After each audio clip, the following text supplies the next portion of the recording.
Already know how it go. Y'all already know how it go, man.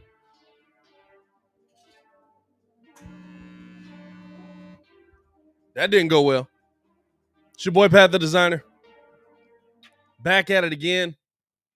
Appreciate y'all for tuning in and rocking with us, man. As always.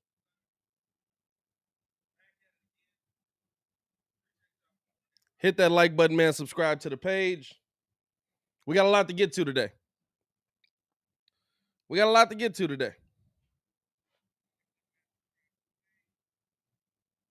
Aaron Rodgers is back, and the salary cap's going up.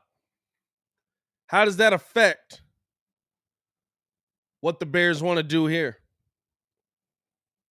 Got a poll live over on Twitter. Or I'm sorry, live in the community tab, not over on Twitter. Live in the community tab asking the question, should the Bears be looking to let A-Rob walk with the salary cap going up? And then, of course, breaking down last night's Bulls loss, the health of these Bulls coming back, when we're going to see these guys in the building, kind of coming from a positive note. After a 5-game losing streak, dog, after a 5-game losing streak, there's no reason for us to come off so upset. You know what I'm saying? After a 5-game losing streak, there's no reason for us to come off so upset. We're already upset. We're already down. How do we fix it? Let's break that down as well. Appreciate y'all for tuning in and rocking with us, man. Hit that like button, subscribe to the page, because we do talk Chicago sports daily on this channel. We don't want you to miss a day. So make sure you hit that bell as well. It's the only channel that's talking Chicago sports, how Chicago talk. So make sure you get in tune with us, man. How y'all feeling today? We got an exciting show ahead of us. We've got an exciting day ahead of us. Not gonna lie to you, this is one of them days where the outside's lying a little bit. You know what I'm saying? Where the outside is, you look out there and you like, man, it look like it's about 70 degrees out there. And you walk out there and you like, it is a solid 4.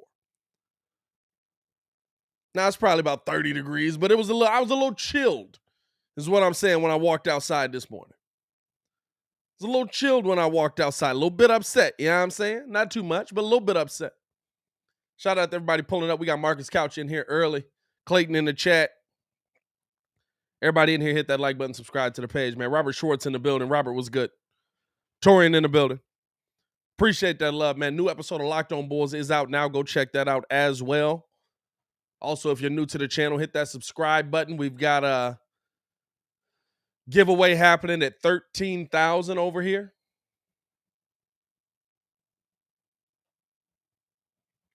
Giveaway happening at 13,000.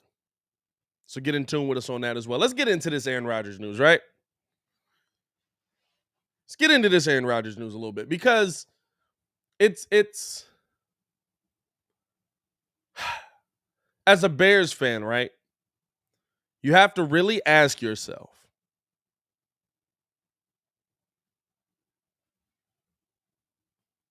what does Aaron Rodgers returning to this team do to you?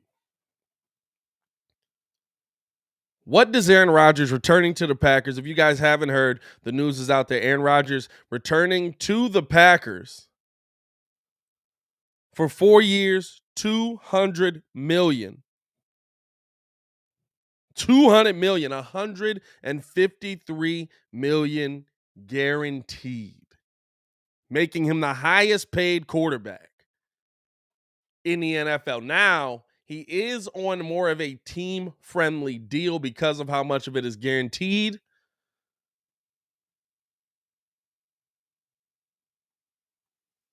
But Aaron Rodgers is returning to the Packers for 4 more years. And so, initially, right, I felt that dread. I felt that, oh, God. Rodgers, 5 more years or 4 more years, dog? Come on. What are we talking about? We got to deal with this guy for 4 more years. We thought it was over, right, Bears fans? We thought we were coming to the end of it. We thought we were coming to the, all right, at least he'll be out of the division. We won't have to deal with that. We won't have to worry about him.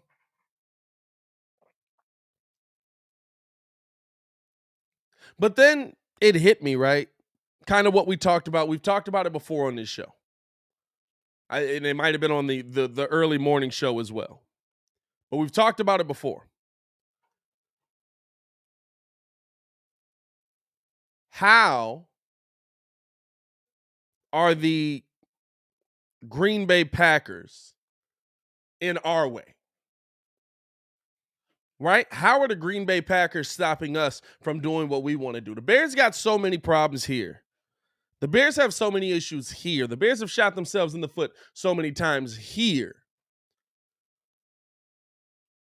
that I had to really dial back. You know what I'm saying? Like, fam, hey, and just to say, you good, bro? You have a genuinely concerned look right now. At first, I was, dog. At first, I was like, man, are you telling me 4 more years of this? I got to deal with Packers fans on me for 4 more years. But here's the thing, right?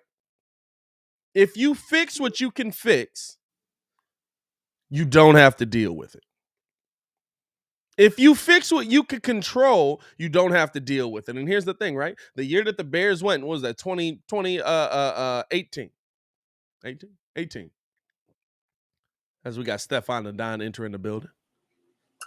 What's happening? What's good? What's good? What's good?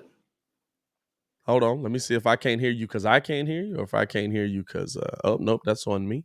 Hold on. Let's hit it with the bow right there. What's good, my boy? What's happening? What's happening? Aaron Rodgers is back. $200 million. Yeah, man. I seen that, man. You know, good for him. More M's, more life. But you know, couple years down the line, I don't want to hear why we can't build a team around him. That's all I'm saying. Well, he's taking it's a lot of guaranteed money, right? So that doesn't something about how it's structured, and it's probably all up front, doesn't hit the cap. It's more of a cap-friendly deal. He's going to be able to re-sign his guys. He's going to have Devontae Adams there. By the way, Devontae Adams is still going to be there. He's still going to be able to – you're still going to be able to go get him more weapons. You're still going to be able to – you know what I'm saying? Stuff like that. So, like, the deal works out for the Packers. And here's the thing, right? As the Packers, like, why did we the biggest annoyance is like, why did we wait so long? Like, you just had to stroke his ego a little bit. And I said his ego. You had to stroke his ego a little bit. You know what I'm saying? Like, why do we that's the only thing for me. Like, what are we doing? Aaron's the girl at the party that or the girl that you're dating that you got to tell she's pretty all the time. You know what I'm saying? That's what Aaron wants. You know, tell me I'm pretty. Yeah, tell me I'm pretty again. Like, I just told you was pretty. So, like, in that, it is what it is. I've expected Aaron Rodgers to return to the Packers for some time now. It was fun to mess with them while they were upset, but I've expected Aaron Rodgers to return there for some time. Like, what's up, Robert? Now it's about what can the Bears do to make it so that Aaron Rodgers isn't a factor. Because realistically, we play them twice a year. If you lose those 2 games and you win the other 4 in the division, guess what? You still got a good shot at winning the division. But you have to win the other games outside of that. You have to have a good enough team to be able to win the other games that are around that game. You know what I'm saying? Like, the Packers haven't stopped us from doing things. Matt Nagy being our head coach stopped us from winning. Mitchell Trubisky being our quarterback stopped us from winning. Our offensive line playing poorly stopped us from winning. Our defensive schemes stopped us from winning. There's nothing about Aaron Rodgers that stopped us from winning. Now, he might have stopped us from winning that game when he gets out there and he yells, "I own you." He essentially embarrasses the organization. That may be true. But there's nothing about Aaron Rodgers that has kept the Bears out of the playoffs. Like the video if you agree, man. What are your thoughts, Steph? I mean, yeah, like this deal doesn't go out and then stop the Bears from making moves. I mean, because there's people out there for the Bears to sign. It's the Bears can still come up and try to field a good enough team to where they can make the playoffs. And Rodgers doesn't stop you from doing that. I mean, even if you just look at the names on the market, and I fully expect for Ryan Poles and Matt Eberflus to field a great team. Now the pieces that you go out and get, time will tell because we've seen a lot of people getting franchise tagged. I mean, if you look at it, Chris Godwin still looking for a long-term deal. If not, he's gonna be franchise tagged. The Chiefs tagging Orlando Brown over Tyrann Mathieu, which technically, hey, that could be a name for the Bears. Right there on defense. I mean, Aaron Rodgers does not stop you from doing anything. Matt Nagy stopped you. Trubisky stopped you. It's all about finding the right guys, like Poe said, finding that balance. And I fully expect, with the way that they've been talking, with the people that's in the room, everything that Poe and Eberflus has set up to this point, they'll do that. I hope so. You know what I'm saying? Like it's you hope that this franchise is able to figure it out. You hope that this franchise is able to make those moves to move the team in the right direction. You hope that this new group of head coach, ownership, whatever it is, or not ownership, front office is able to move the team in the right direction, right? And you got to ask the question when you're talking about the Bears of where do you make your moves to adjust now to what the league does? Where do you make your moves to adjust to what Aaron Rodgers has just done? Where do you make the move to adjust to, okay, yeah, we've got a young QB. We've got a young offensive line at the tackle position. We've got a very inexperienced right now right tackle and left tackle in Tevin Jenkins and Larry Borom. Can we shore something up with those guys? Where do you move to in the draft to find those pieces to put in play? You know what I'm saying? Like now it's about adjusting to what the Packers have done, because here's the thing. When you're going to face the Packers, probably in the playoffs, if you can get there, by the way, if you can get there, the Packers are beatable this year. Clearly we saw that with Jimmy G. How do you get to the point where you're there? How do you get to the point where you're there? The Packers were a beatable team, but here's the thing. You're not at San Francisco's level yet. Does San Francisco have a stud QB? Absolutely not. But you're not at San Francisco's level yet. So you have to find a way to get to that level to even get into the playoffs, to be in those situations, to be even playing those games. That has nothing to do with Aaron Rodgers. This is to me, today, of course, Aaron Rodgers is going to try and make it all about him. You know what I'm saying? But I'm just playing. But as Bears fans, the Bears have to focus on what they can do. And I mean, going into that, man, the cap is going up tremendously. The cap actually ended up dropping, right, last season to 186, I believe. That's up to 208, right? And the cap is jumping up now to, oh man, I ain't dropped that in the chat. My bad. The cap is jumping up now to 208 million. Yeah, and then it's gonna jump up again. Yeah. Next season. Yeah. So how do you find a way to maybe keep some of the pieces you have in this building and get that nice mix of, okay, we've got that, we've got this, now let's go out and add this, right? Is that because now with the cap going up, to me, the question on the table is, should the Bears look to keep A-Rob? Should the Bears try to re-sign him to a long-term deal? Should the Bears try to rekindle that relationship? Because what a lot of people forget, if you sign A-Rob to a 4-year deal, by the end of that, A-Rob's 32. He's not old. Still mad young. He's 28 years old right now. So like, how do you find a way? Do you go in and say, hey, listen, let's franchise tag, or not franchise tag, let's try to get a deal done with A-Rob.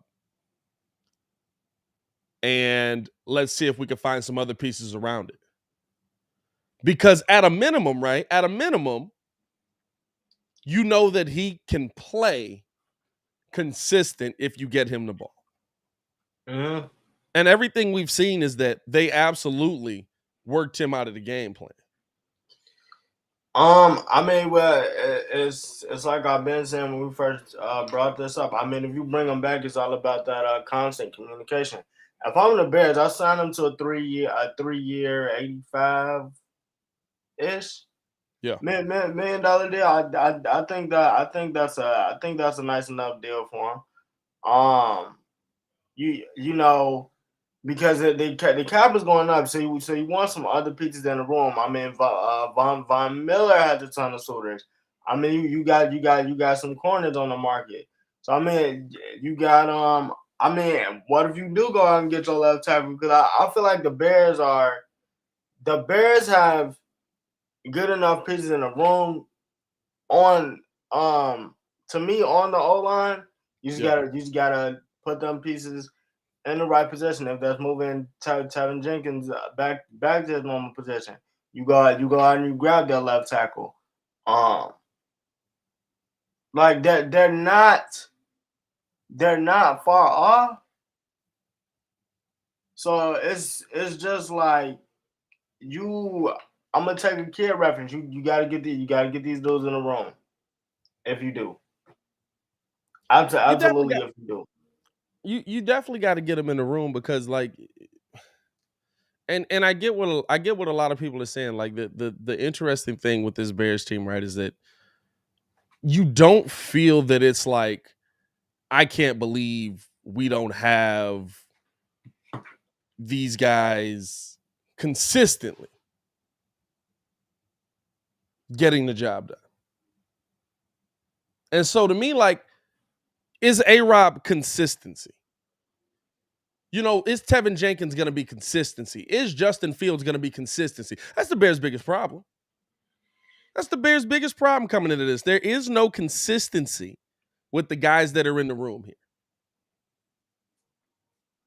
And that sucks, unfortunately, you know what I'm saying? But like, with the cap going up, in theory, you could sign your number one receiver. Now, I don't know if he's going to be at that $18 million mark. You know what I'm saying? You might have to work something out with him, especially after the season he had last year. But you could sign your number one receiver and go out and get you a left tackle. Now the question is, where do you find that guy? Or here's the other thing you got to ask yourself, right? Is wide receiver important to the Bears right now? We heard Ryan Poles talk about wanting to have that number one receiver, wanting to have that guy in the building that Justin Fields can rely on, that safety blanket that Justin Fields can rely on. Is he that? Because I feel like if he's that, he already understands the organization. He already understands what's going on here. He already knows the players on this team. This could be a very amicable relationship for both guys. And you can sign A-Rob and still go out and get you a left tackle. Yep. I mean, I've all the names we mentioned before they was talking about re-signing Chris Godwin. I mean, like nobody, A-Rob was at the top of the list for me. I mean, if nothing else, the go-to guy for me is the dude like when it's third down, I'm coming to you. Yeah. Like, heck of hot water, I'm coming to you, and we gonna try to get this first. We're gonna try to get this study. He's already been in the building. They just didn't have enough reps together, which is why I keep coming back to what Eberflus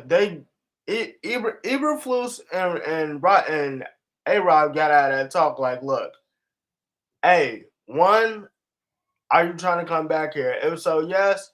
All right, this is what I'm expecting out of you. All right, cool. Well, I just need this from you, because he obviously wasn't getting that from Nagy.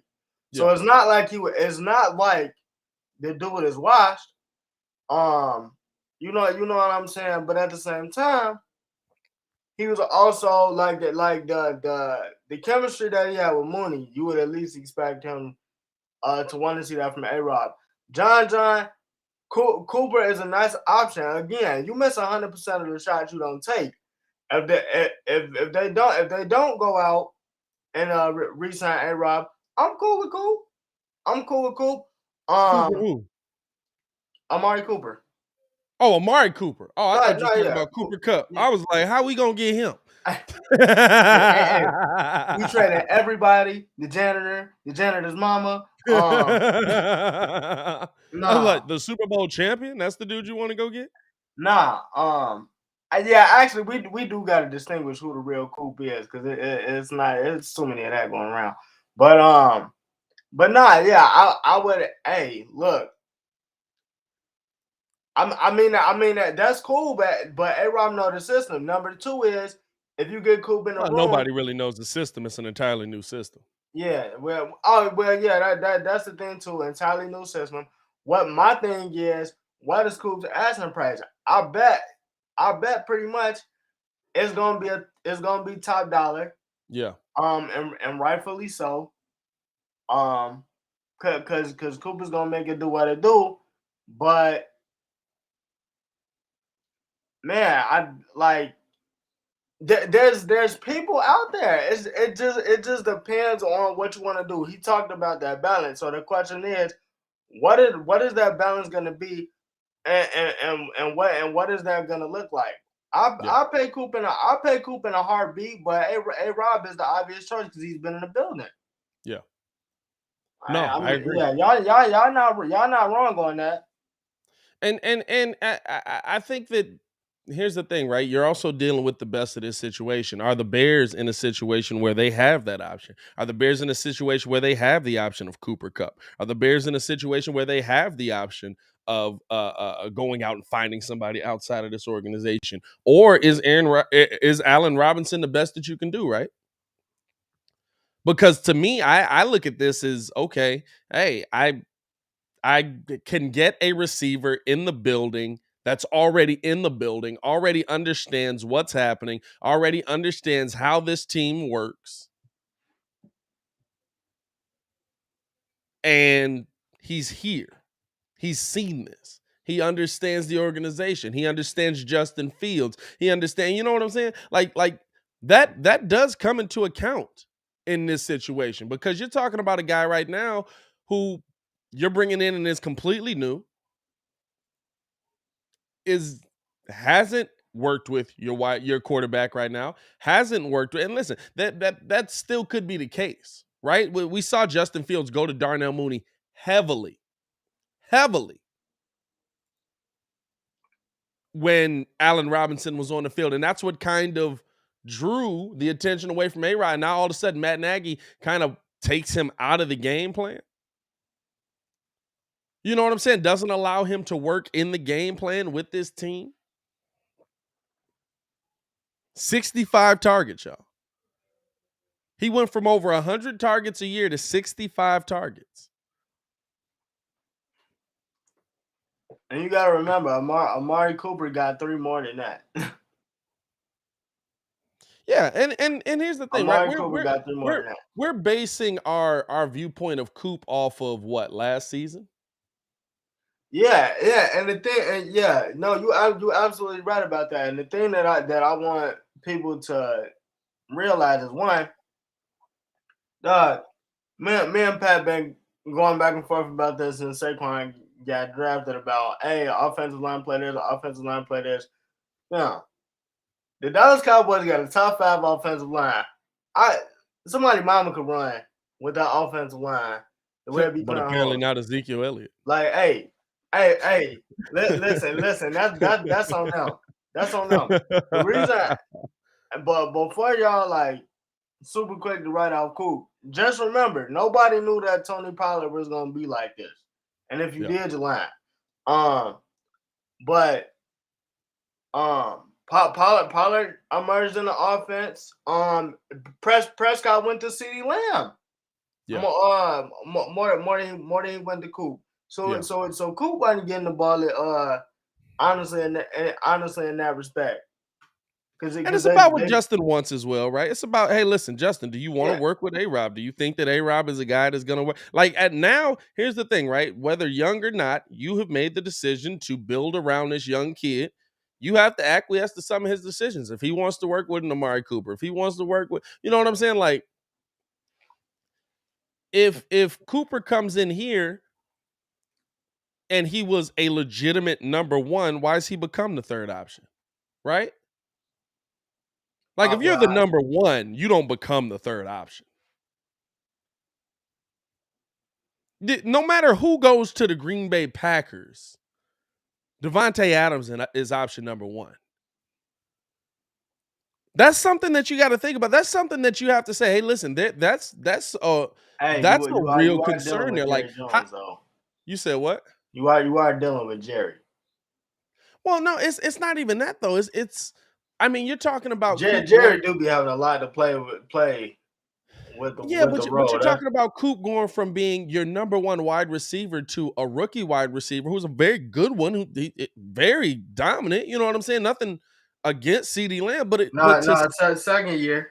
second year, my bad. But all of a sudden, CD Lamb proves that he's the number one and not Amari Cooper. And as Bears fans, we're so deprived about what we have here that we're looking around and saying, yeah, but he's a real number one. Is he?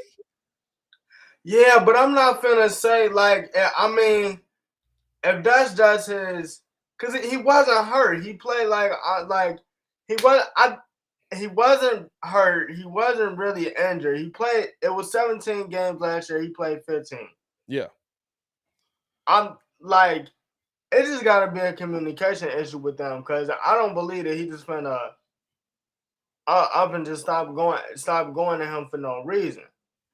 And but that's what I'm saying. You know what I mean? Like I get CD Lamb is that dude down there. I get that, you know, all the but how many times we're talking about a guy that was legitimately paid before the quarterback He's a 1,000-yard receiver and was dominating. And all of a sudden, CD shows up and you don't want to go to him anymore. You don't want to look his way. There's something to be said on that kind of regression, even with the Bears last year. You know what I'm saying? I'm not saying Allen Robinson is a guaranteed number one wide receiver. What I'm saying with the Bears is that he knows what's going on here already. You know what I'm saying? Like, is it better to go outside and get somebody else's number two to be your number one when you've already got that dude in the building? Steve, that's a good point, and that's what I'm trying to like. Yeah, I mean, to me, I think the regression just came in the play calling. I think the regression just. If he's that dude, right, and that's what I'm saying though. If he's that dude that we're looking to sign, because you're not getting him for less than 18 mil. You're not getting Amari Cooper in this building for less than 18 million. So if Right. he's that dude that you're looking to sign to bring in to get Justin that number one target, what about him was so easy to move away from? Well, I mean, you got the line, you got CD, you got Gallup, you got Schultz. But as a target, what about why if he was the I number don't one wide, know. I don't know. you know what I'm I'm saying? just But saying. but I'm I, just I saying. get you. You know, I'm not trying to pin you down, but I'm just saying like Nah, I we're know, bro. talking about weapons that Justin can get, and if we're talking about going outside and paying these mugs, right? Yeah. You got that dude. Is Amari? Oh, there went that. Is Amari Cooper worlds above Allen Robinson right now? Yes. Yes. As far as separation, route running and the feet, absolutely. Hey, that's at the line. So then why was it so easy to say nah? But that's a mistake on them. I believe. Hey, how many times have we talked when and I'm gonna bring this up because we play Madden all the time. Yeah. I'm always be trying to stack teams. You like, hey, I got this dude, I got this dude, I got this dude. All right, cool. You gotta pay him. You gotta pay him, yeah. Like they re-signed the entire offensive line, gave Dak his $40 million, paid Zeke way too early. They got a couple other dudes on defense that's up for contract, like DeMarcus Lawrence. That's another thing we got to take into account. Hey, the money just not there. But hey, later on, that's gonna come back. That's gonna come back. I believe to bite them because we talked about it. Out of the two, if you was gonna get rid of anybody, to us, Zeke would have been the obvious choice. Well, you know me. Oh well, yeah. I always say get rid of the running back. You shouldn't have paid Zeke in the first place. Hey, he was worth the money. Yeah, all right. We paid a bro. This man, they paid him 2 years too early, bro. Bro, 2 years too early. They paid him 2 years too much. Yeah, so I want you to give me top running back money, and I'm not going to do none of that I did in the first 2 years. There will probably never be a running back that comes on our show, right? There will probably never be a running back that comes on our show, but I will stand on this forever. You never pay them that level of money. You paid him top player in the NFL money. Hey, Dallas going Dallas, man. I can't. Dallas, and it's Dallas like, Dallas. Dog, it's just like, for what? Dallas going Dallas. Yeah, when I read that, I was just like, all right. And then, hey, guess what? Guess what you went and did? You went out and found his replacement. So it's one of them things where it's like, dog, like, just look. Dallas is a hilarious organization in itself, dog. I'm not gonna lie to you. It paid the wide receiver before they paid the quarterback. Paid the running back before they paid the quarterback. Paid the running back before they paid the quarterback. What are we talking about here, dog? Here's a question to you, all the Bears fans in the chat, and also all the Bears fans, just tuning in. Next season, they're not gonna do that. Hit that like button. Subscribe to the page, man. Y'all know how we get down over here. 53 in the building, man. Hit that like button. Let's get this mug cracking off.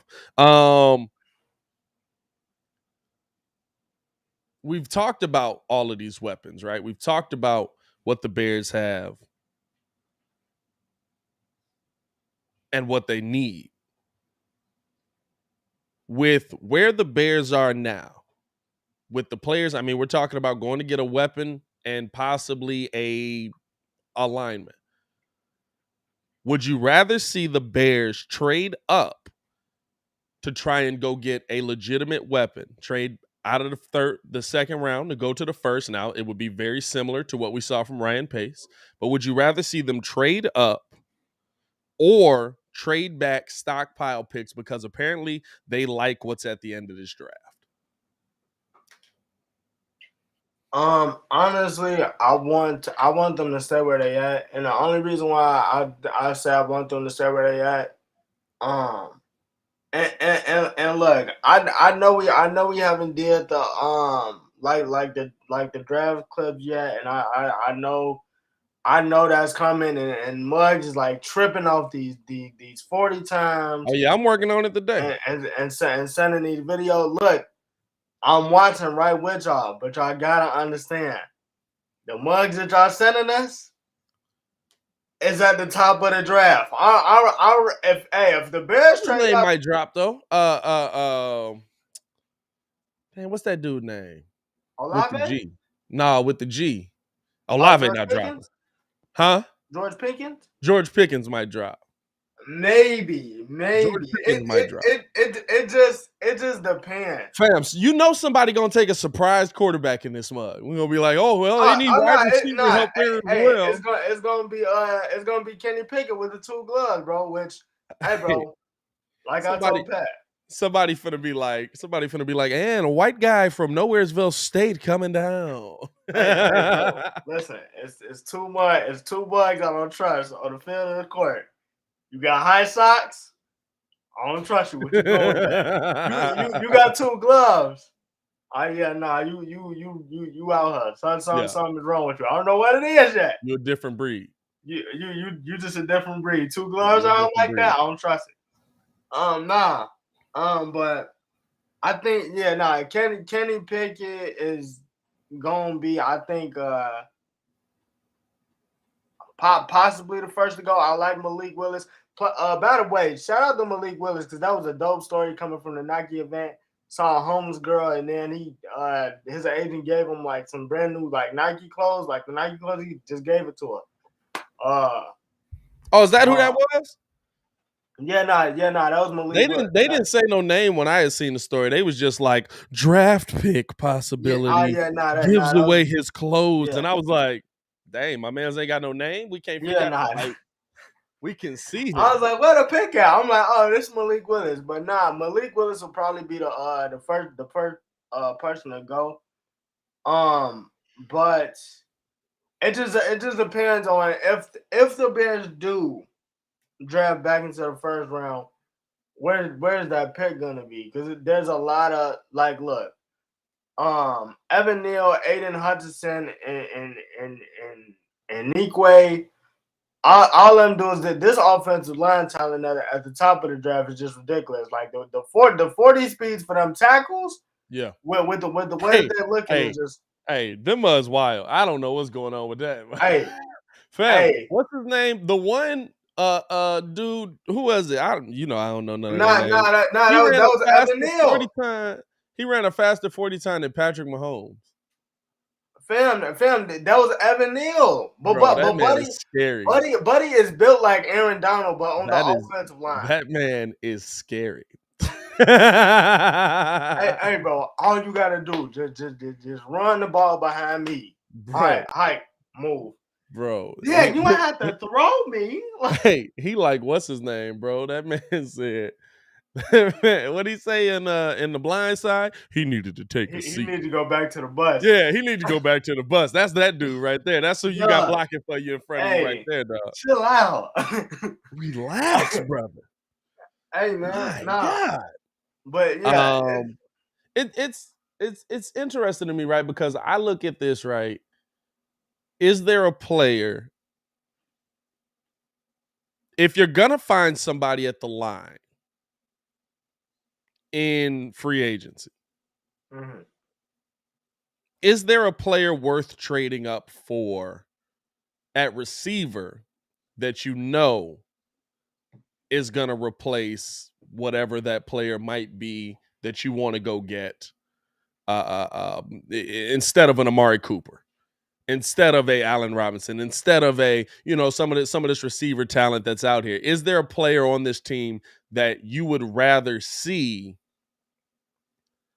the Bears go up and get and come away with? If it's to me, if we just talking weapons, and if the Bears do trade up in the first round, I don't think they're gonna get high enough to get a lineman. You know what I'm saying? I think you could go from 39 to lineman. This legit might be the first draft I've seen.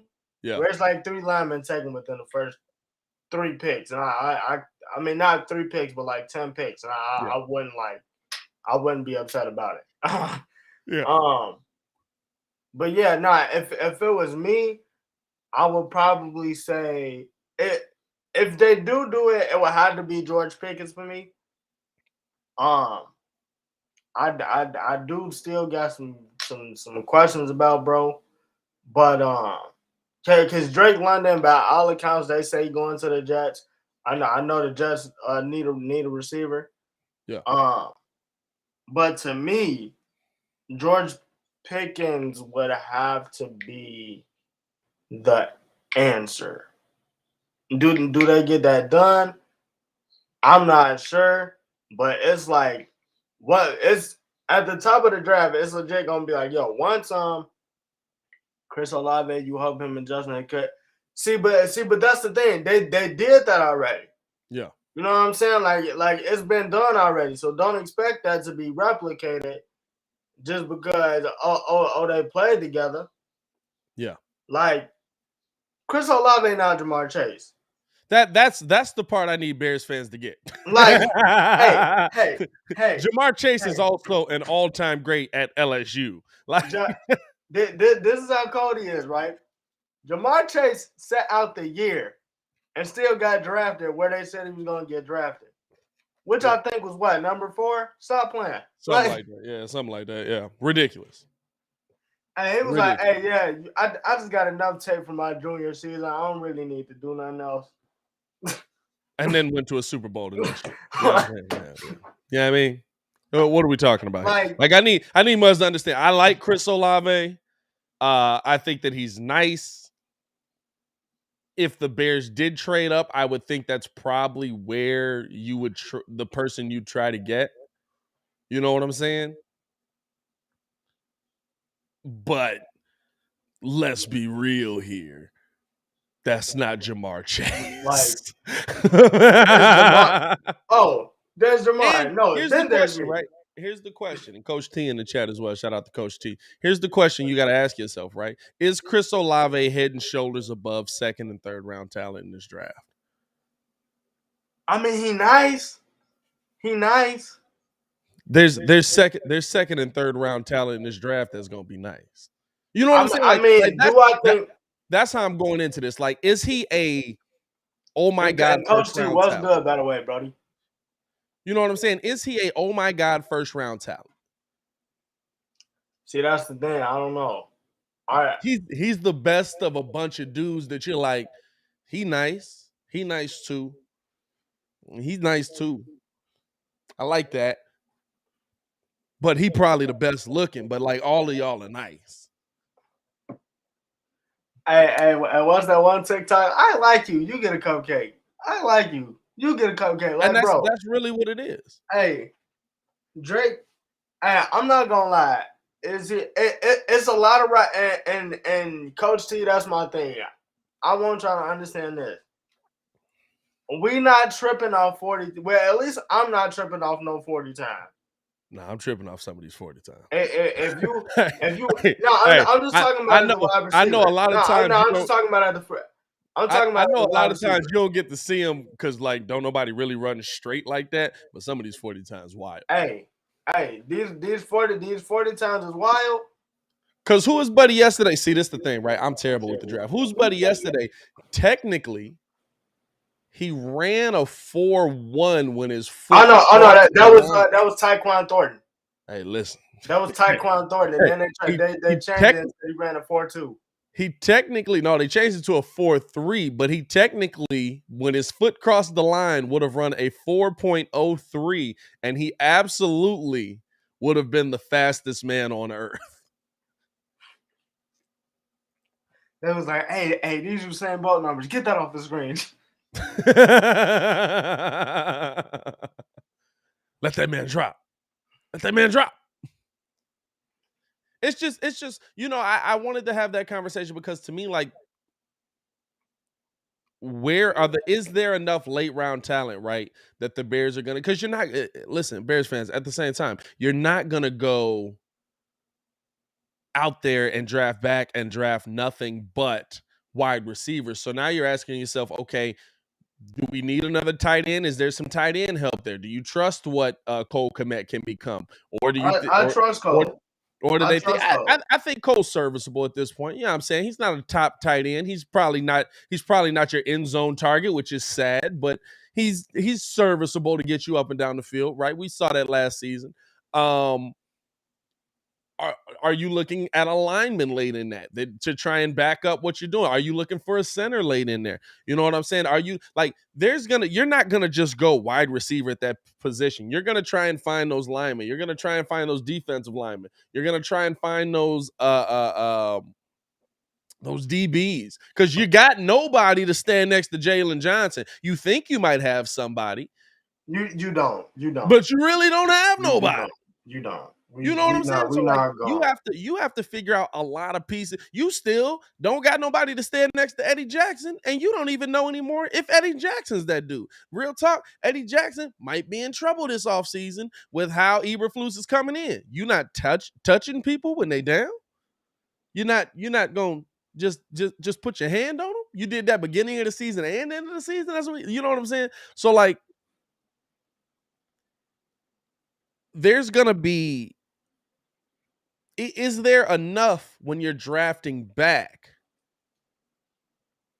that you feel comfortable drafting back? Because that's the thing. You have to have enough talent there. You're not just taking players to take them. There has to be enough talent there for you to take those guys. Or are you better off going up and getting the one guy that you feel is going to make a big difference for your team? Now, see, this is the thing for me. I actually like me and Coach T is like step with this. I like more. I think at the end of the day, he's gonna be there. Cause the rest of them dudes, I feel like they gonna be gone. But I feel like people is actually sleeping on more. Like Drake London is cool. Ross is cool. David Bell, I don't know if it was just a bad showing for me when I seen it. Because everybody was talking about it like he kind of just did all right. They're gonna wait for the pro day, so he gotta kind of show me something. I think more is gonna be there. If not, I'm definitely looking for like a tackle or at least some type of corner to go along with Jalen Johnson, because Jalen Johnson was very solid last year. Fam, here's the thing. I don't know if Jalen Johnson was good or if that's the thing. I gotta side. stop saying solid. No, here's the thing. I don't even know if he was solid or if the dudes on the other side were just so god awful that I got to attack him. Like, who's over there? Artie Burns. Got to attack that guy. Like, I don't know. Now, I will say, when they did attack Jalen, for the most part, he did an okay job, minus like Devontae Adams absolutely cooking that, man. He was getting. But when they did attack Jalen did an okay job. You know what I'm saying? But we didn't see them attack Jalen enough, because they would look over there and they'd be like, well, that dude has some sort of talent. Wow. What's happening there? Touchdown. Like that was the biggest problem to me with the Bears. It's like, dog, and then by the end of that, dog, I'm so glad everybody fired. I'm so glad they fired him. My God, I'm glad they fired everybody, bro. I'm talking about Muzz was sitting there, was like, Sean Desai did a good job. I'd like to keep him around. No, he didn't. Nah. Sean Desai did not do a good job. He didn't. Sean Desai. And the crazy thing is that man about to go to Seattle and just make that even worse. I don't think he's gonna make it worse. I think that Sean Desai is good at the job. Because is he getting the DC job, or is he getting the? Yeah, no, he's getting the DC job. He might make that worse. Bro. Seattle already. Bobby Wagner though. He's getting older. Hey,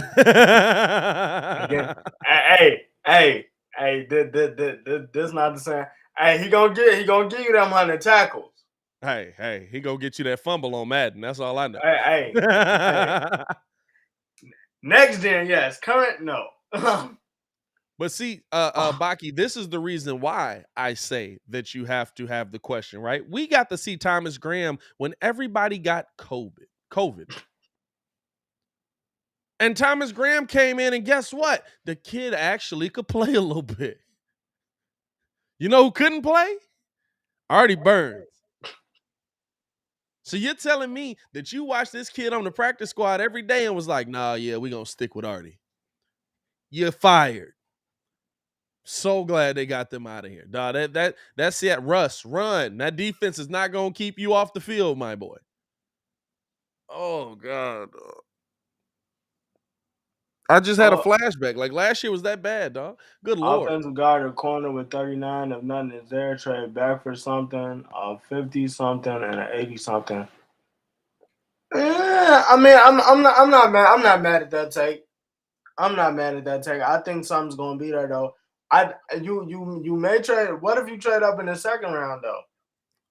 I mean, if you're a wide receiver, I wouldn't mind seeing them, because what do we have? We got a second. They got 39. We got 39. We got the second, and we got the fourth and the fifth, right? Right. I wouldn't mind seeing a package to get you back into a third. Okay. Because to me, right, if you can find what's better, finding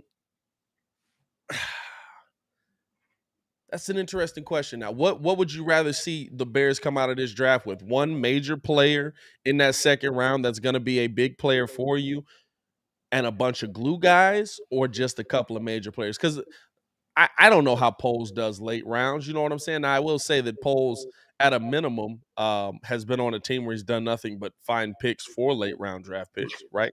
Because they've kept winning, not for the same reason. Hey, that man got Creed Humphrey and yeah, I forget the other dude's name, but they're both on the offensive line, and they just dipped. He was like, "My work is done." Yeah. Facts. And that's, you know what I'm saying. Shout out to ID, man. Would you rather see them find that one key piece, and legitimately, let's be real, some glue guys? You know, you hope you find a stud at 4 and 5, but you're looking really at that point for your glue guys. Or would you rather see them package that and get two big pieces and make moves in free agency? And Poles understands. He told you coming in, right? You're gonna overpay in free agency. So he's expecting that. You got the cap going up to $208 million. He's expecting to overpay. I don't think your offensive line help comes from the draft. I just don't. I don't think that you go out there and you get more offensive line help from the draft. You're trying to find your left tackle of the future to me. And whether that is Tevin Jenkins or not, or you go out and you buy your left tackle of the future, I would rather see you have a vet at that position that's been doing it for a while and wants to come in here and work with this team and work with Justin and work with this line, because I think you have good pieces there. You know what I'm saying? I think James Daniels, you got to get James Daniels re-signed here. But I think James Daniels is a good piece based on what we've heard from offensive linemen who have watched him. You know what I'm saying? Now, health, when those big guys start getting hurt, a little concerning. But I think that James Daniels is a good lineman. I think the line has failed around him. Which is absolutely why I said all they need to do is a little bit of shuffling, and they need that left tackle. The left tackle can absolutely be filled in free agency. I think in a draft, it's no if, ands, or buts about it. It's either they go because that they have to go defense. Yeah. For me, and then you try to at least get you a wide receiver or something. I technically don't know how that's gonna go, but you need somebody with some talent opposite of Jalen Johnson, because the fact that like you said, Thomas Graham Jr. was on the practice squad. I'll never get over all that. year. I'll never you get decided over to play him like 2-3 games, and yeah. Oh, he's done too. And he's actually okay. Like, hey, bro, like, it's weird, man. It's weird. You brought him back with. Here's the thing, right? You brought him back with a team that was riddled with COVID, so you didn't even have your best pieces on the defensive line, and he was playing pretty well. Like that, there's something to say. At a minimum, right? Absolutely right. At a minimum, you got At a minimum, you got your backup. And the thing is, how much do you pay for how much do you pay for the left tackle? Because there's still defensive pieces out here that they're absolutely not franchise tagging. It's a bunch of guys I named. Then I mean I thought Tevin Jenkins was right. You moving him to right. I would like to move Tevin Jenkins back to right tackle. Yeah, I want to see him at it. I want to see everybody at their natural position, no makeshift. You know what I'm saying? Because even if you do get that left tackle, Thomas Gunn Jr. is better at even number coverages, 2 and 4. Yeah, you know what though? I did see that when I was watching your channel, bro. So actually, he is right about that. He is right about that. But yeah, man, it's like when you do go left tackle, how much do you pay him? Yeah. I mean, because you got Matthew, you got a bunch of guys that's looking to get new contracts. So you overpay him. I mean, I don't know. I mean, and look, the two teams that was in the Super Bowl. Say what you want to say. Hey, hey, they got Odell, they got Von Miller, Yeah. Bengals, absolutely. They made one move on the O line. Got Hubbard, got Hendrickson. Super Bowl, like, so. I mean, sometimes it works. So the question is, what do you really do? You don't know. You don't know. But I mean, it's in their hands now. It's just a wait and see thing. I liken this back to AK in a sense where it's like we knew that AK was good, right? Yeah. We knew that AK was good. He built that. In this sense, Ryan Poles helped build that, but we don't know what this team is going to be moving forward until he makes that first pick. And that's the thing, right? Is Ryan Poles our AK? You know what I'm saying? Is Ryan Poles the Bears It's a AK? very similar story. Very similar. Now, the problem is, it's also very similar to Ryan Pace. That's true. That's true. You know what I'm saying? That's the scary part about it. It's also pretty similar to Ryan Pace. So, but you have to ask yourself that: do the Bears have their AK? And we'll see as the offseason moves on here, man, and we'll see kind of what it's gonna bring. It's gonna be a gamble, dog. It's gonna be a gamble. You gotta see. Unfortunately, here we are again, trying to figure out what the heck we have. You know, We gonna see once that first round is over with. Once that first pick, once that first pick is made. Watch the first thing we hear. The Chicago Bears have traded up to a top 10 pick. What? What? Hey, all I'm saying is it better be the right one. We take a receiver. He blows his knee out. like it's Kevin White all over again. I want Chris Olave first practice. Yeah, so he was in practice, and we got a non-contact knee injury. Oh, yeah, exactly, right, exactly. Moving ahead, man. Appreciate y'all for showing love and rocking with us. Hit that like button, subscribe to the page, man. We do this every single day, 11 to 1 over here, man. You can also listen to us live over on the Contender, where you can hear nonstop sports talk while you're on the clock. Make sure you get in tune with them. Also, check out the newest episode of Locked On Bulls featuring your boy and, of course, Hayes over at Chicago Bulls Central, man. That is now live over on the YouTube as well. If y'all haven't seen that. Buddy. Appreciate that love, bro. Just looking at the poll here, right? The poll, I'm talking about the one I put up on whether the Bears should re-sign Allen Robinson or let him walk. Right now, letting Allen Robinson walk, winning 70% to 30%. Bears fans seem done with him. Letting it, we'll keep you updated on the poll, but 70% to 30%. Hey, Coach T, while we got you in here, because I don't know if you left or not. Would you keep A-Rob in the building, or would you go out and get a Coop? Get an Amari Cooper. Hey man. Let me know. Let's go to let's look at this here, right? Because we whew, talk about a gamble, dog. Calvin Ridley had to play the worst odds in NFL history right here. I mean, $1,500 bet that cost you $10 million. That's it's pretty bad odds. Calvin Ridley gets suspended for the entire next season. Question on the table. Is this fair? Is this a fair suspension for Calvin Ridley for being caught gambling on football?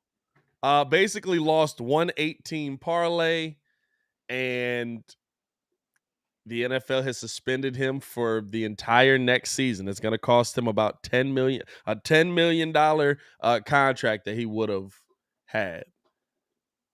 Is the suspension, in your opinion, fair? Or is the NFL being a little excessive here?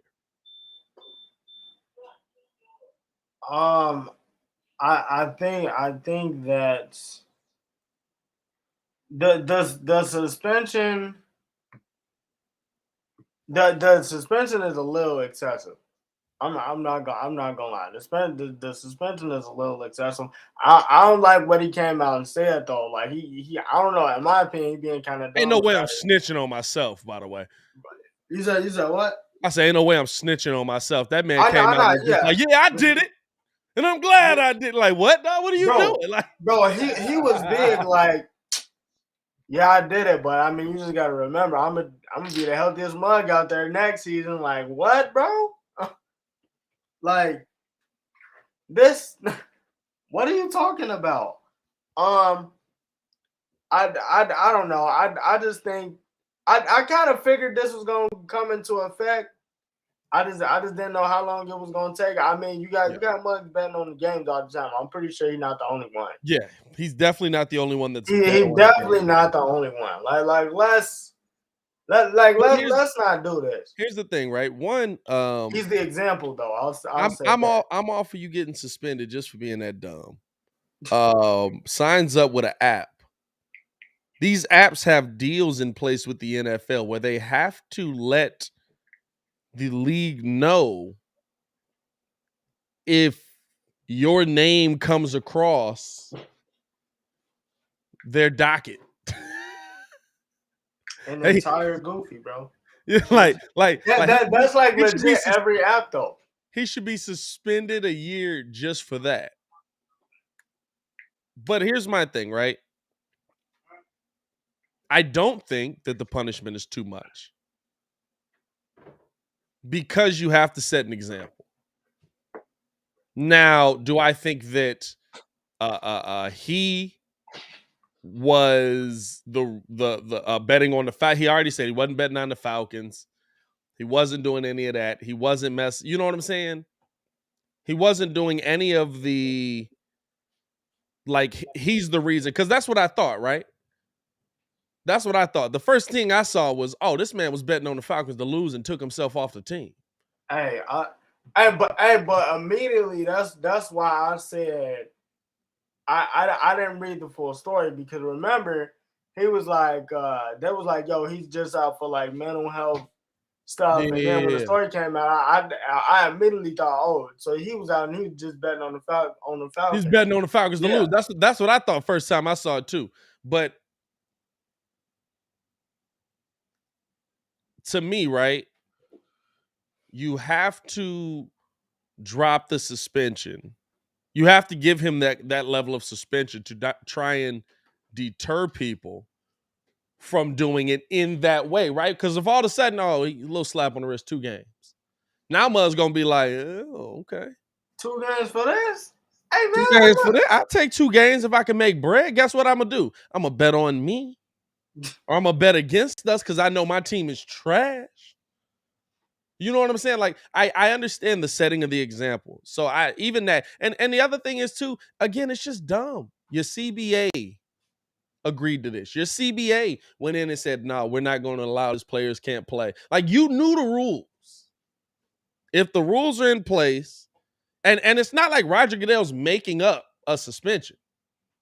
This is in the collective bargaining agreement what somebody would be suspended for if they were caught gambling. You did it anyway. I mean, it's just I don't feel bad, and it's the same. You know what I'm saying? Like, it's the same for me with when we would talk about Sha'Carri Richardson, she knew what she was getting herself into. She did it anyway.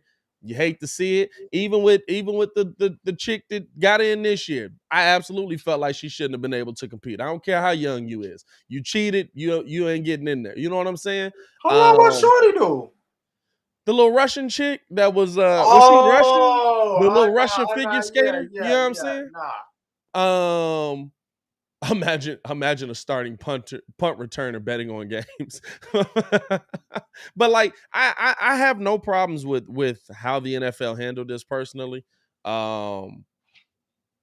Because there's a bunch of rules in place for what's gonna happen if you do this. So like you go into this with full nine, and I get you bored on your couch, you're doing. But here's the thing too. I'm not snitching on myself. What's going on?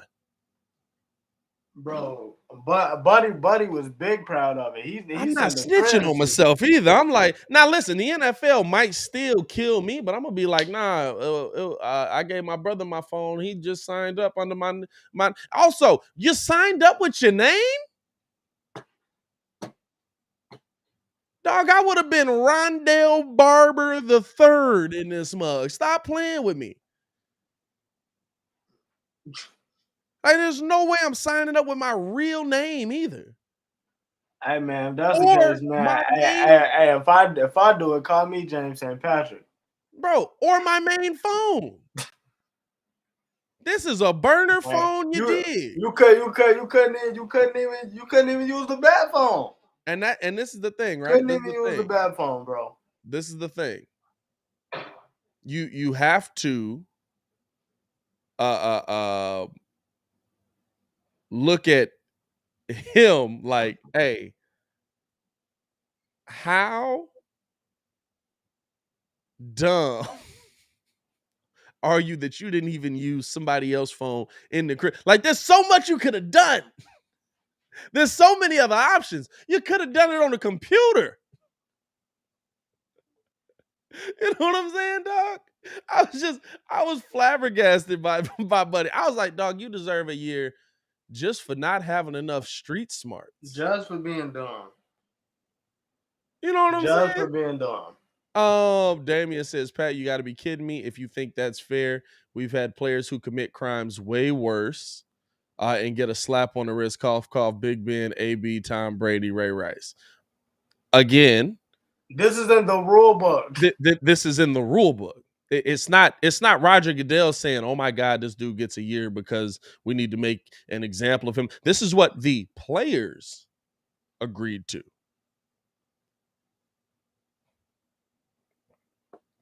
This is what his union agreed to. And now is this to the nth degree of the rule? Yeah, this is the maximum punishment of the rule. But you play stupid games, you win stupid prizes, and when parameters are set, this is what happens. They're going to make an example. Did you think being the first one to get caught, they weren't going to make an example? And this is the thing, right? You know it's players around the league doing the same thing. You know somebody told him, like, oh, man, y'all be playing parlays all the time. Hey, you know what it is. They're just smarter than him. And that's what I'm saying. You know there's mugs around the NFL that are like, oh, I'll be playing parlays all the time, bro. I do this, I do blah, blah, blah. And in the NFL, right, you have to turn your phone in every week because of this now. Like, you got to, I forget, maybe it's every month or something like that. But there's a you dig where they have to see your phone after a certain amount of time in the CBA as well. I don't remember what the time frame was because I had to read up on this. I was like, fam, did they just throw this punishment at them? But there's a certain amount of time where they check your phone. It might be every other week or every month, something like that. And they literally are trying to see if you're cheating or if you're, you know what I'm saying? Like, there's no way you using the main phone, my G. Like, bro, just bring the bat phone. Just bring the bat phone. Just bring the bat phone. Like that's just not smart. That's just not smart. But for the record, I know that he can appeal, and he has a good case to appeal because there is a gray area line that is there. And so because of that, Time out. Why he just come in like this? Came in like he been here the whole time. Start the conversation. Hey man, listen, it's called professionalism when you got to work at the same time. You know. Hey, I love it. But yeah, there's a good chance that appeal could be successful. So 1,500 may not cost him 11 million. And at the end of the day, a heck of a even bet. if it does, now here's the interesting part. What's possible? Now this is not substantiated yet, but it's possible. Yeah. He could be released from his org, be fined and suspended for a couple games, and re-sign with a team to make that money up. That's possible. Good afternoon, everybody. I don't know if the Falcons want him gone though. That's the thing too. It's like the thing with all of this is Calvin Ridley's really good at football. You know what I'm saying? We're talking about 6 to 7 game suspension. He's still really good at football. Hey, whether he was there suspended wise or whether he was there not mentally, you know what I'm saying? We're still talking about Calvin Ridley's really good at football, and we want him on the team. And at least I would. Hey, look, I'll say this about the whole situation though. Like, I feel like it's different. You know what I'm saying? People want to make the comparison of, well, there's things that have been done way worse. There are things that have been way more egregious than this, and the suspensions have been less. Those aren't things that you're sitting there in the CBA like, yeah, so if you beat your wife, how many suspensions are we putting on that? Wow. Tough sell right there. Tough sell. I know. If you are caught up in a murder case, how many games we throwing on that? Interesting thing, and shout out to our women because I think this is Women Empowerment Month. I believe that is this month. It's a woman empowerment month. I do believe. So shout out to you all because obviously as a girl dad, I'm raising young beautiful queens up there, and I'm married to one as well. So is Pat. But I tell you what, interesting, fun, not so fun fact. Did you know where the rule of thumb came from? Oh God. All right, bro. So on that note, the rule of thumb came from an old-timey thing saying that you could not beat your spouse with anything wider than the width of your thumb. Oh yeah, I did know that. Okay, wild. Okay. You know how these terms be with kids. Wild. Hey, dog, I didn't know where that was going. I thought that was a. Oh no. Hey, listen, you know wild. So all right, I'm adjust. What does that have to do with the NFL? The NFL has a bunch of different crazy things that's happened. Raging said that's betting is not the most America in the 60s, bro. Betting is not the most egregious considered in everything else. But I will say this. Yeah. He does have to really be made an example of. He can't be out here being the Pete Rose of NFL, even though he's good. He ain't that great. He can't be the Pete Rose. And that's the thing, right? Like Pete, I think the other thing with Pete, but even with Pete, right? Like I get it. Like Pete went through an appeal, basically to say, okay, finally, I'm going to admit that I did this. Because Pete for years didn't admit that he was gambling. Would you?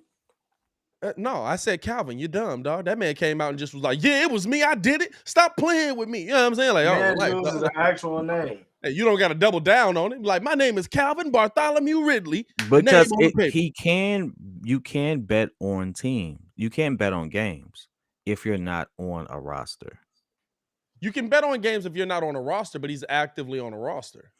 But that's where the gray area comes in because he could have, like, it could be one of those things where ignorance plays a part. Yeah, he can say, I wasn't aware that I was still a part of the roster but then you know what? Here's the thing. I wasn't a part of the active roster to have any influence on the game is what the argument could be.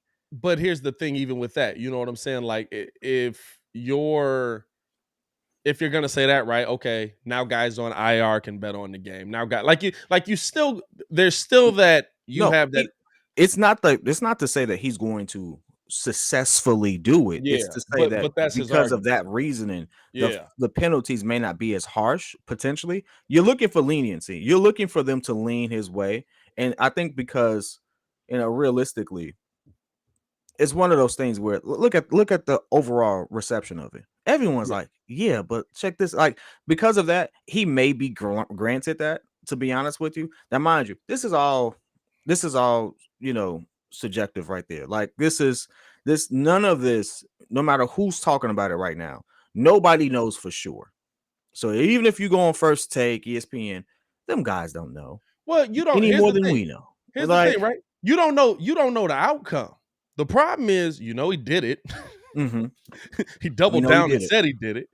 And what the CBA, the NFL, PA, and all of them agreed upon for the punishment for this. So at least like he's being punished to the maximum letter of the law, but well, kind of not really. If it's just a year, he's not being punished because technically you can be banned from the NFL for gambling. Yeah, he can be banned for life. So technically he's still kind of getting off small. But it's one of those where like I mean, dog, like there's so much here. Like there's so much in place. There's so many. At a minimum, I don't care. And you can run out with the who's reading a full-on CBA, who's reading all the contracts. The players probably aren't doing it. At a minimum, you can be a kid and know you can't gamble in sports. We've seen enough examples of it. You know what I'm saying? Like that's a whole different shit. Like to me, like I said, the suspension is because you were dumb enough to do this, mug.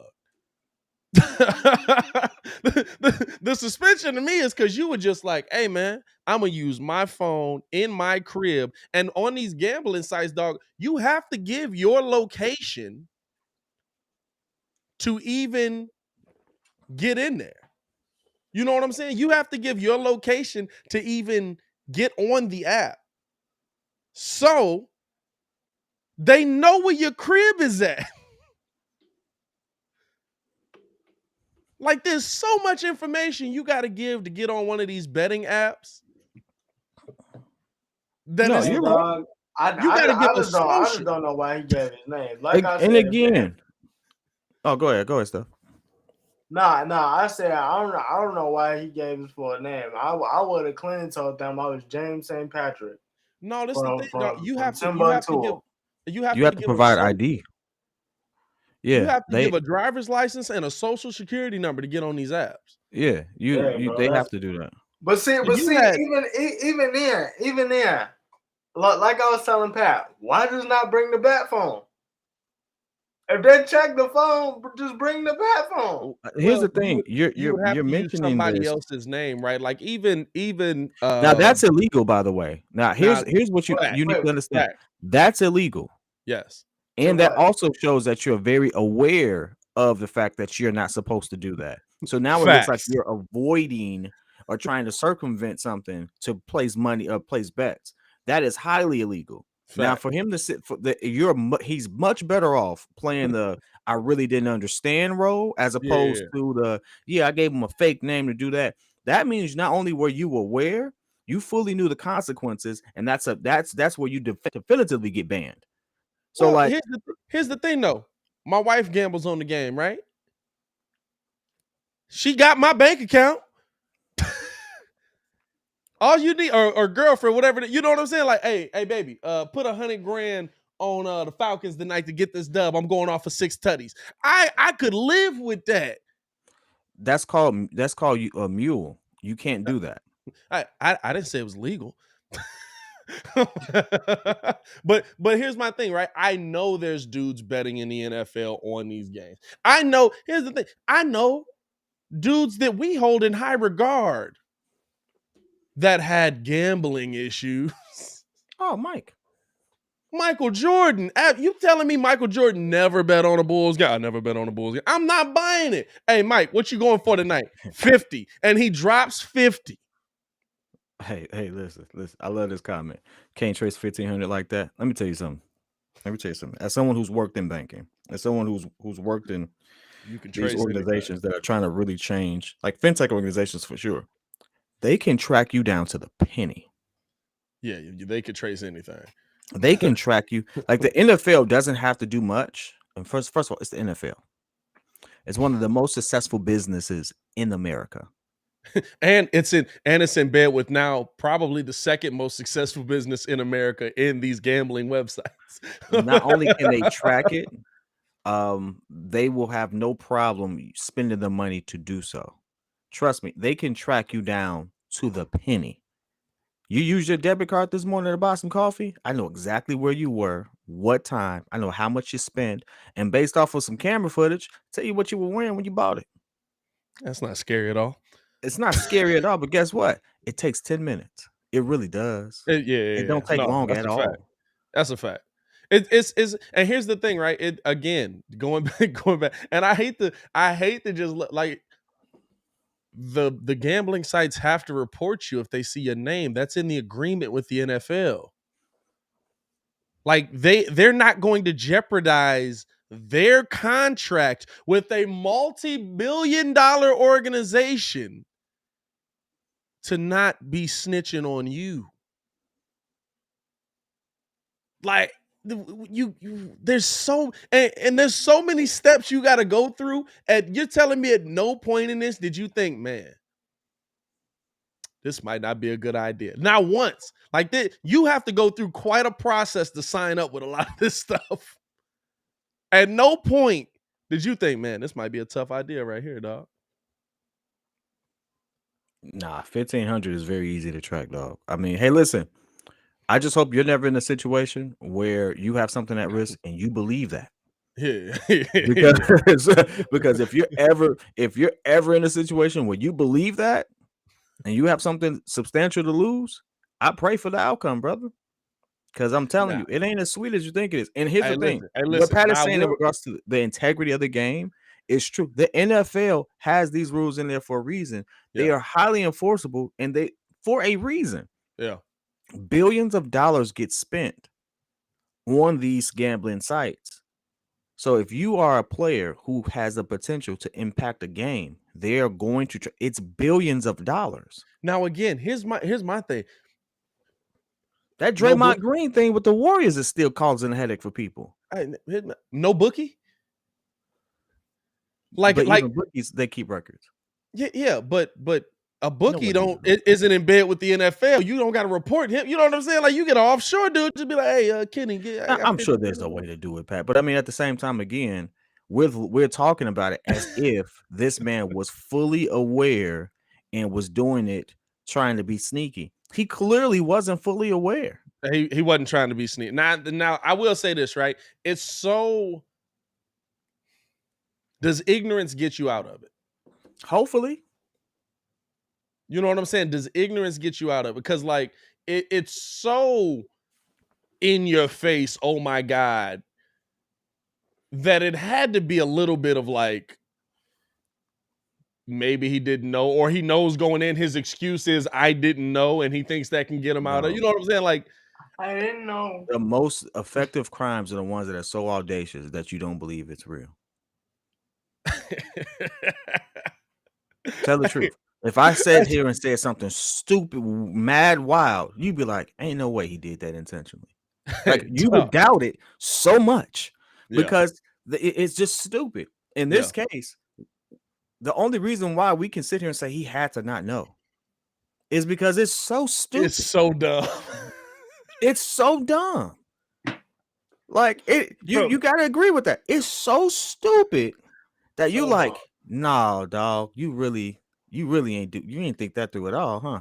Like, and this is the thing, right? And this is the thing. To be more careful. Even him just coming out and tweeting about it and saying like, hey, listen, I broke the rules. That's my bad. By the way, now, absolutely, you're just killing yourself on Twitter. By the way, Calvin, just stop tweeting, brother. That's what he needs. Please stop. His agent needs to be like, hey, put the phone down. I'm gonna be the field next year. Hey, you know his agent is just like, haven't you done enough with the phone? Put it down. Haven't you done enough with your cell phone this year? Hey, I didn't know he was tweeting out. Hold on, I gotta go look at the tweets now. Bro, he was absolutely tweeting. He said, listen, I know I broke the rules, but a year? Yes, a year. Hey, why somebody tweet out there and say, hold up. That's good. That's a good one. I So give you he that. said, I bet 1,500 total. I don't have a I gambling don't have a problem. gambling problem. Yeah. I can respect that. Now here's the thing: for anyone who sits there and goes on about the integrity of the game with this man, ain't no integrity in these games.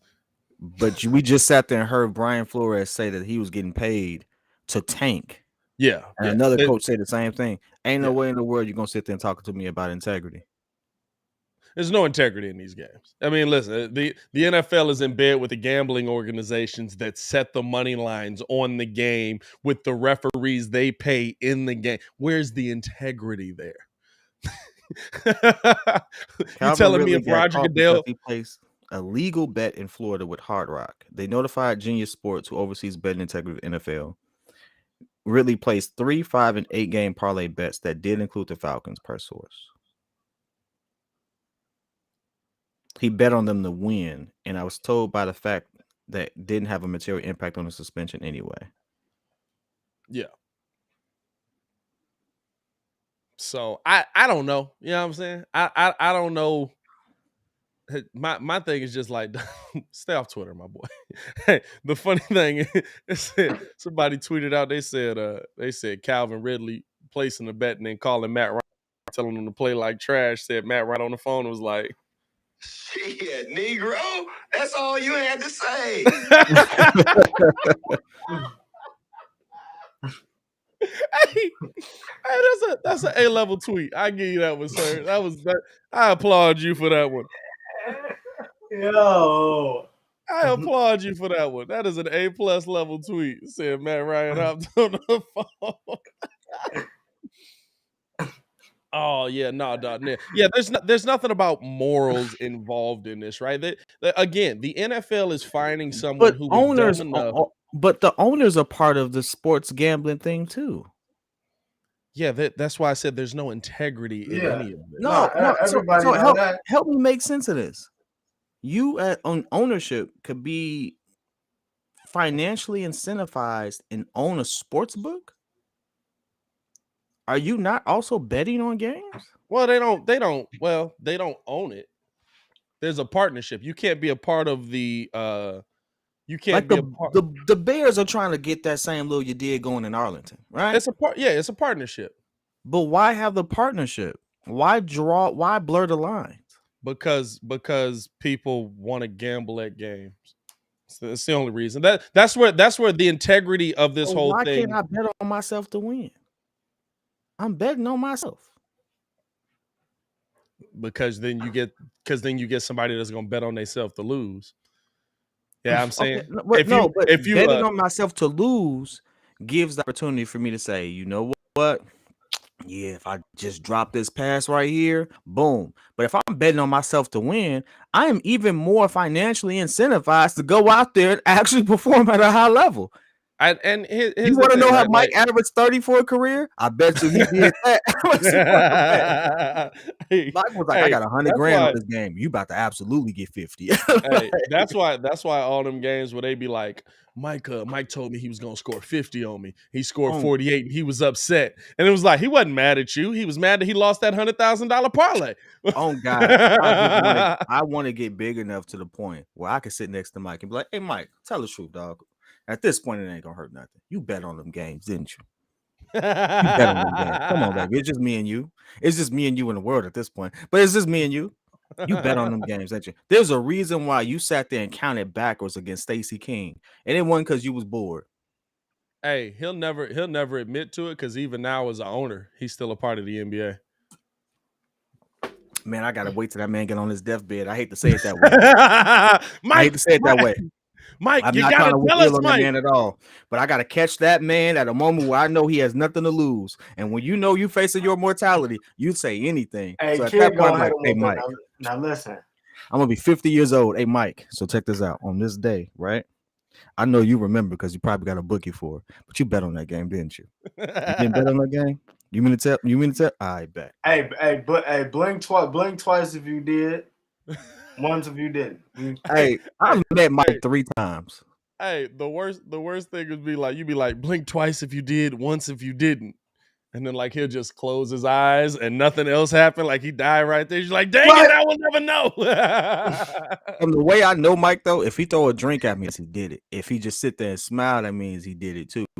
But if he throw a drink, that means that it was a lot more egregious, and I shouldn't be looking into it. Mike, an honorary dude. All right, anyway, we're gonna move past. I ain't gonna tell you how I know. Let's just somebody I know that he know occasionally go fishing up from time to time on a nice little boat. You know what Mike gonna do? Mike just gonna yell security like up in head of state, and somebody gonna come up and snatch you up out of there. You just gonna be gone. Like, what happened in Paris? He was talking to Michael Jordan. He never came back. We'll rename the show after him and grow from it. We told him not to follow the story. The show don't die with him. We told him not to follow the story. He did it anyway. We told him let it go. Hey, man. Appreciate y'all for showing love to the channel as always, dog. Closing out on this one, man. We want to close out on a positive note, right? We're on a 5-game losing streak in the NBA with the Bulls. And so we want to close out on a positive note, man. We want to close out not so gloom and doom. Bulls got some very winnable games coming up in these next 3. And then it gets really tough.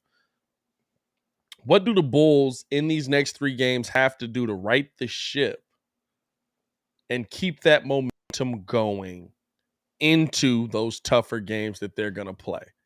Because honestly, if we're looking at it right, we don't expect the Bulls to win all these games. Steph expects us to win none of them. We don't expect the Bulls to win all these games. Bro, we still 10 was good. But we also don't want to see them just get the doors blown off of them like we've seen one too many times this season.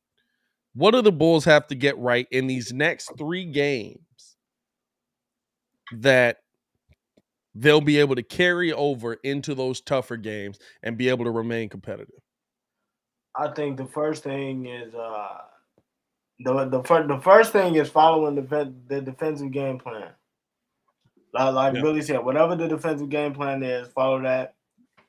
Number 2 is know your personnel, do your job on the defensive end, and just shot fake discipline would be the third one. You carry that into these next 3 games, they could easily have a 3-game winning streak going into that road trip, or those tougher games.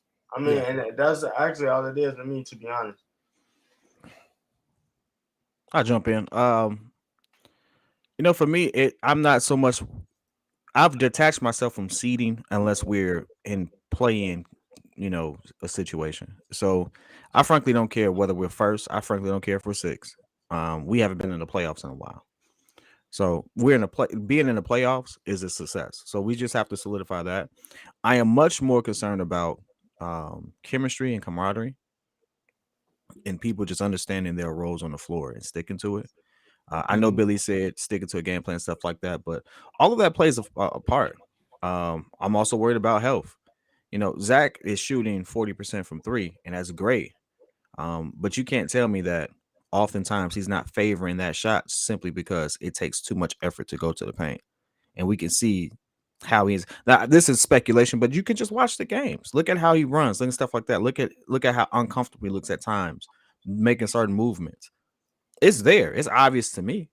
And, so I want to make sure that that's a thing. So, and to be honest with you, I would shut him down till playoffs. If AC and Lonzo comes back, I would shut him down for 2 weeks because I need him healthy. A healthy Zach absolutely what a healthy DeMar can do. I fully believe it. I think the question that you come out of that with, right, is, and based on what the doctors are saying, I'm assuming that the Bulls probably asked that same question. Not so much can it get worse, but even if he sits out, will it get better? You know what I'm saying? Zach LaVine looks the same that he looked before the All-Star break. He was limping and struggling on that knee, and we saw that it affected his shot. And on the other side of it, even after as much rest as he got, he was limping and struggling on that knee. You know what I'm saying? He didn't do nothing crazy at the All-Star games. Zach LaVine had one 360 dunk and a defensive stand, like a couple of layups. He didn't do anything that you would be like, oh my God, he aggravated his knee completely. Like, so to me, that would be my only question with it is, even if he sits, is it gonna improve? It would. You have to think of it like this. We have so many backs coming up and quick turnarounds. Sitting him down for a week is equivalent of almost 4 games. Those 4 games, that's less wear and tear on that joint. That's less wear and tear on that for later. Like at this point, we're pretty comfortable. Like we had this again. Let me pull out my book because I took notes. And I really did take notes right here. I got it all right here. I want people to know I ain't just looking at no random page. But we got Detroit, we got the Cavs, we got the Kings, we got the Jazz. Detroit is a dub for most of us. The Cavs, without Jared Allen, is a dub. The Kings could be a dub. I would sit him right now. You mean to tell me? I went to Detroit versus Bulls. We blew them out by halftime. Yeah, well, yeah. Like we were sitting there talking, and then all of a sudden we looked up. It was like, oh god, dad, we up by 20. Like this, that type of time with Detroit. I would sit him. I would sit him for Cavs. Yeah, I would sit him for the Kings. Jazz, let's see what you got going. Who do the Jazz have for him to stick outside of Donovan Mitchell? Which he's not gonna stick Donovan Mitchell. He's not sticking Donovan. Io's probably gonna be sticking. Well, what's the date on that? That's the game where Muggs might actually be coming back too. Yeah, they might have him on Bogdanovic. Ingles, because I misspoke the other day. Ingles was the one that they got rid of, but they got Bogdanovic. Go ahead. They got Bogdanovic, and Ingles was the one they got rid of. So they'll probably have him on like Ingles or somebody, I guess. I bring him back for the Jazz because we got to play the Suns right after. Then we play the Raptors. I sent him for the Raptors. We got to play the Bucks. He got to come back for the Bucks. Yeah. Then we play the Pelicans. I sent him for the Pelicans. We got to play the Cavs again. All right, I got to remember that those teams is playing for something though. Yeah, they are playing for something. But here's the thing: we're not going to drop to 8th, 9th seed. Well, I know we have way more talent than that. We have a schedule that kind of lends us to stay in that type of contention. I'm only going to play him for the important games into the playoffs because he looks that labored. Like, I'm not going to lie to you. You can't tell me you looked at him playing and you saw moments where it's like, that's a dunk. He didn't dunk it. Okay. Oh, yeah. When he drove to the bucket and he absolutely had Embiid lined up to get yammed on and didn't try it, I was like, yeah, he's not right. He's hurt. He had that man. I mean, I was like getting ready to, here we go. And I think he passed it. He got it blocked. He passed it out to Javante. He passed it out to Javante. He had 2 opportunities, in my opinion, and one of them he got blocked because he second guessed it. He went up slow. You could say he was looking for it. He gathered up and he was just like, oh, and it got blocked. Like that's not Zach. Zach ain't afraid of Embiid. Zach ain't afraid to dunk on Embiid. Zach definitely tried that, man, a couple times this season too. Hey, it's like Embiid is not that imposing of a figure for me to sit like, oh, it's Embiid. No, dunk on that man. That man, get out the way. Like we got 2 slam dunk champions on our team. Get out the way. And they be rising up, dog. Derrick Jones be right. I like Derrick Jones, man. Y'all should have kept Derrick Jones. I ain't gonna lie to you. Miami might have missed on that one. Derrick Jones a nice little player, dog. Derrick Jones solid. I ain't lie to you. What y'all get rid of him for? You said what? What'd y'all get rid of him for? Probably a pack of cigarettes. Now we got Pat Riley to smoke. Pack of Marlboro Blacks. Don't Pat Riley look like he owns like 10 casinos? We kept Oli. That's what happened. We had to pay Oli. Definitely should have kept Derrick Jones. Oli played decent last night though. I ain't even gonna lie to you. Oh, Oli actually played last night? Oli played last night, yeah. Look at Oli back in the building. The Heat are a team to actually worry about. I'm not gonna cap on that one. The Heat are a team to worry about. I'm worried. Listen, they up there. I ain't worried. I'm worried about them. I'm not gonna lie to you. Worry. I'm worried about 3 teams. If y'all wanted anybody from the squad, y'all should have got that whole Morris, but you know. Anyway, Dang, I got Jesus. Why? Why? Hey, There's you 3 can't teams turn I'm your back. ultimately worried about: Philly, Bucks, and Miami. I'm not worried about anybody else. And maybe sneaky suspicion on the Celtics because they're doing what's a whole weird, lot. right? Like I looked at Philly last night, that game versus Philly last night, and I never felt like the Bulls couldn't defend them. I genuinely felt like it's the first game, and me and Hayes talked about the free throw discrepancy that came up in over the last 5 games. It's like the Bulls have been the free throw calls for the Bulls versus the other team has been 96 to 54. And we got 26 free throw calls last night, which is the most that we've had called in 5 games. By the way, our first loss, second loss against, I think it was the Bucks. We had 7. One of these we had 7 free throw calls. That was the lowest we had all season. While they had nearly 20, it was a 21 free throw attempt difference. So still got that echo. Steph, cut the volume down a little bit, my boy. I got you, bro. It's one of those where his name's Mike. To me, cool. Over most of it, right? Like so good now? Nah, it's good now. That's still kind of there. This is what I said, right?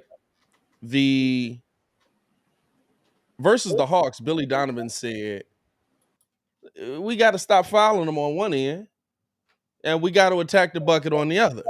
And we didn't do that. Okay, that's Atlanta. Versus Milwaukee, as much as I hate to say it, y'all, that's what happens when you're the NBA champions. You get a ridiculous amount of calls. Is it fair? Do I like it? No, but we also lived off of that for a solid 10 years. You know what I'm saying? Like, I know what comes along with being the NBA champion. There's a clip of Michael Jordan absolutely looking at a ref, yelling at him, saying, "Come on, man!" and the ref immediately getting shook and blowing the whistle. Like, I know what comes from that. And then, but last night's game, right? And even in those games, right? Nobody was in such foul trouble that it changed how you played. Last night's game, it changed how you played. Last night's game, Tristan Thompson has 4 fouls. It changed your entire defensive game plan, and we questioned probably 3 of those.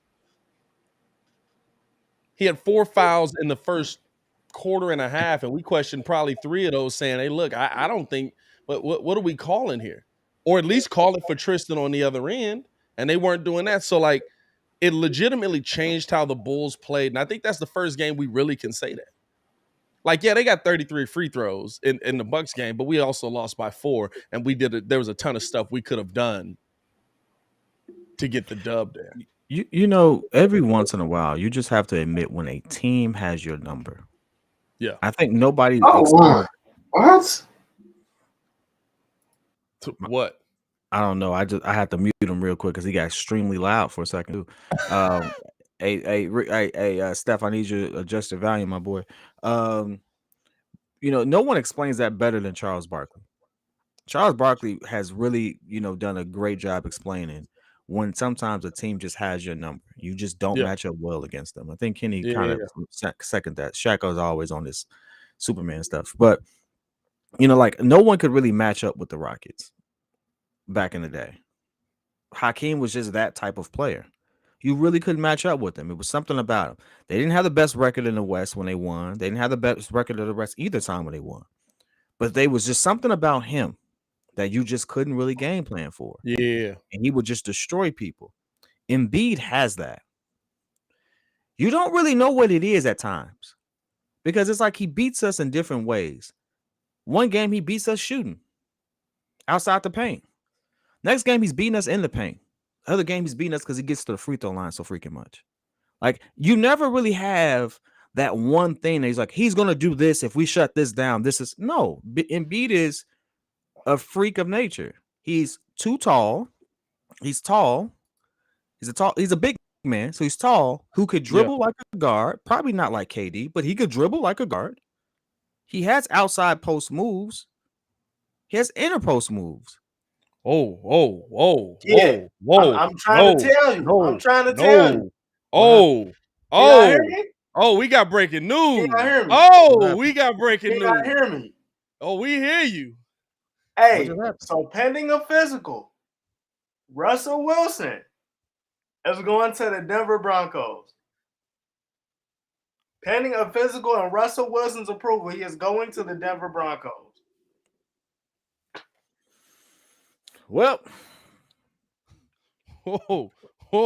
how you like them apples? My fault, bro. That's why I got loud. How many of y'all was sitting there saying he ain't gonna go to Tennessee? He ain't go to Denver. What's in Denver? Russ. Denver kind of lit though, ain't it? Nah, dog. Denver did? Denver is hush. I actually interviewed for a company who wants to actually fly me out there. I did that at 10 o'clock today. They want to fly me out there for final round. It's nothing to do out there. It's a tech gig, dog. What are you talking about? I'm saying, it sound like an Instagram chick. Hey, dog. You gotta do what you gotta do sometimes, you know. Hey, Steph with the crazy breaking news. All right, listen, I cut your mic because you got loud. It was like echo. Bro. I was like, okay. That was my, because when I seen that, I had to what? So, question to you guys before we get out of here, man, because we got a little time to break this down. How does this affect the NFL? How does this change things in the NFL? That Denver team was not far away. It was legitimately a quarterback away. I'm not gonna lie. I mess with it. You said you still got Bradley Chubb. The defense is intact. I feel like you still need somebody to go opposite him. But I mean, with the weapons that they got on offense, Noah Fant, Cortland Sutton, Jerry Jeudy, Melvin Gordon. Yeah. Also off the table for the Bears, Mike Williams just reached a 3-year, $60 million deal that includes $40 million guaranteed and $28 million in 1 year with the Chargers.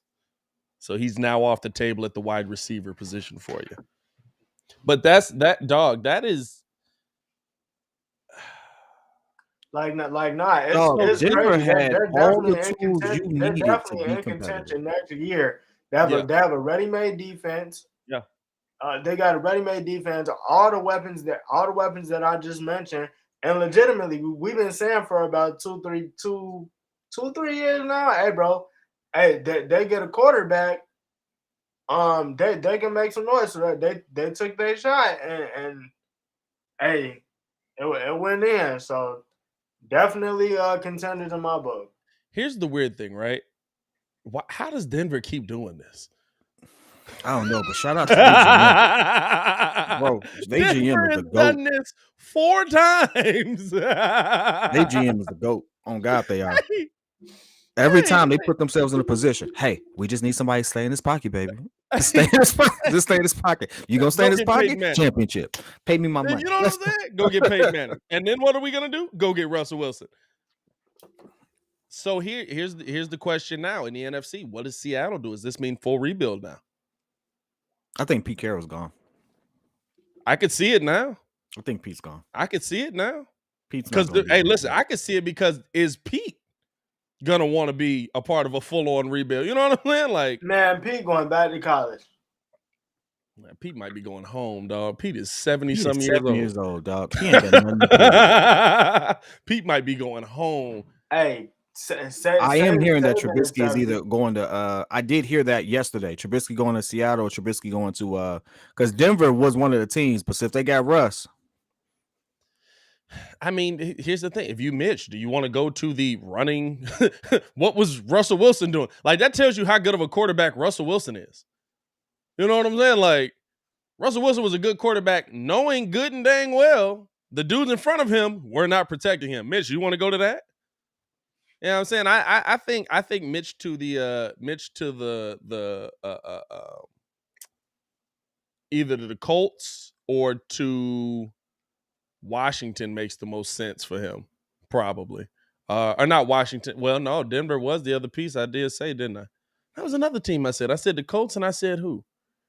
It's Colts, Giants, and it was Colts, Giants, Steelers, and Steelers. I said Mitch to the Steelers makes the most sense to me. Because you got the weapons there and you got a decent offensive line. I mean, that is crazy news, dog. That legitimately that shakes up. Timeout.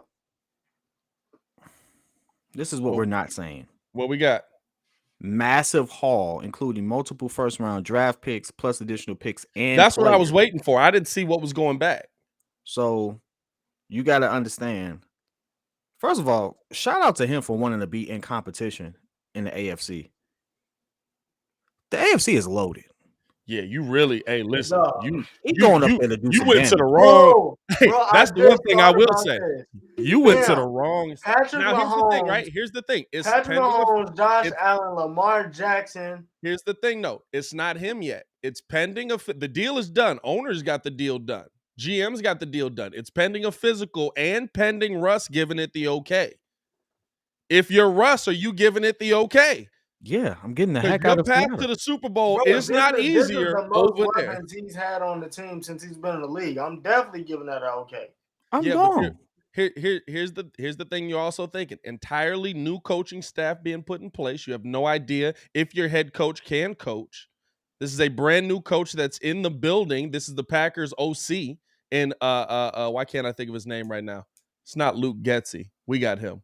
That was the quarterback's coach. I can't think of his name. I know who you're trying to say, though. Yeah. I know who you're trying to say. You've got an entirely new coaching staff in the building, entirely new DC. It's not Vic over there coaching the defense anymore. Entirely new DC in there. You don't know how that adjustment's going to be. We here in Chicago know exactly how changing a DC can change how your defense looks. Like, that's an entirely new thing over there. Does Russell Wilson give it the, let's go through with it?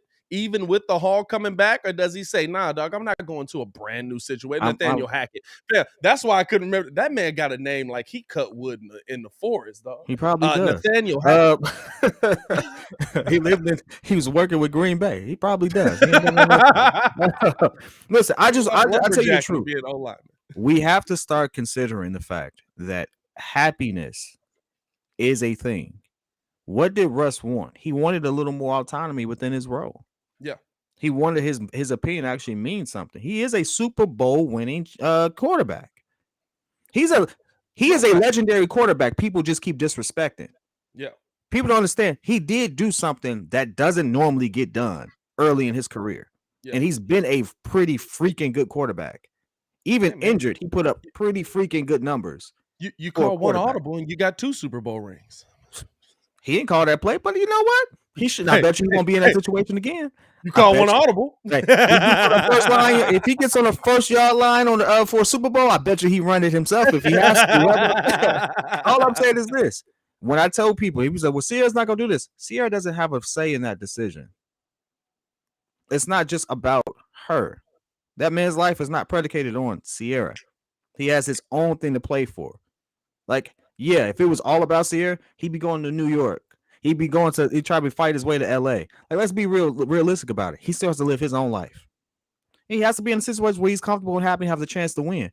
Denver did give him that best opportunity outside of where he was. You're absolutely right about that too, because the main thing he talked about is, I'm trying to be competitive again.